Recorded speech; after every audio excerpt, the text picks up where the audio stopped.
9h10, bienvenue à tous, bienvenue si vous nous rejoignez, vous êtes dans le live de TV Finance. On vous accompagne jusqu'à 9h et midi pour analyser la séance du jour en France.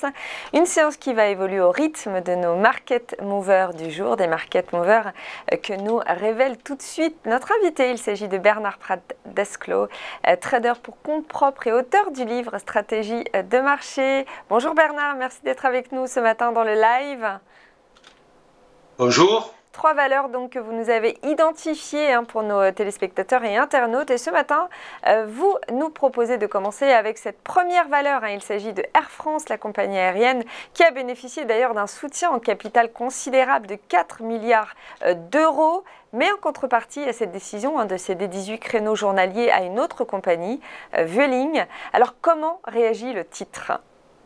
Alors écoutez, en fait, pour le moment, la situation technique sur la valeur n'est pas du tout réjouissante. Il vaut mieux être clair, mais bon, il n'y a aucune surprise vu la situation micro et macroéconomique. Mais en fait, on va tout de suite revenir justement sur l'actualité très récente, puisqu'en ce début de semaine, on a eu l'excellente nouvelle de la réouverture pour les marchés américains. Et donc, on sait que pour Air France, c'est une grosse part de son chiffre d'affaires. Donc, les investisseurs se sont remis à l'achat sur le titre.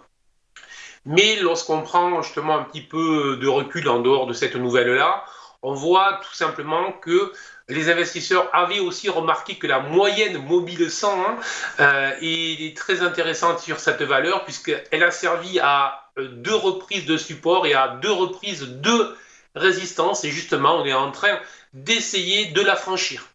On constate aussi que la valeur évolue depuis maintenant 3 mois dans 2 phases différentes de latéralisation, avec une phase de latéralisation vraiment donc très à plat et une phase de latéralisation en triangle avec 2 obliques, une oblique résistance et une oblique support.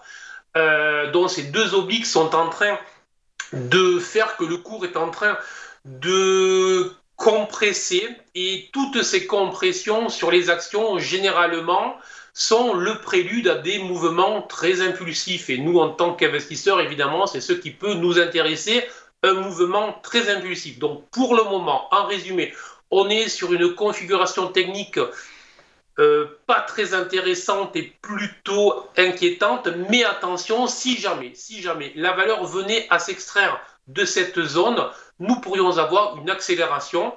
Et là où ça va être la surprise, qu'on pourra avoir une accélération vers le haut ou une accélération vers le bas.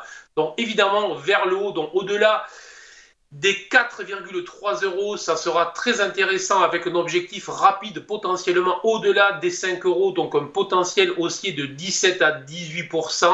À l'inverse, une cassure du niveau support sous les 3,6, 3,7 offrira aux vendeurs un potentiel baissier en direction des 3 euros, donc 20 à 22% de baisse. Donc, tout simplement, je conseille de surveiller cette valeur qui est très intéressante, qui est dans l'actualité, et de surveiller une sortie qui pourrait nous offrir un potentiel très intéressant.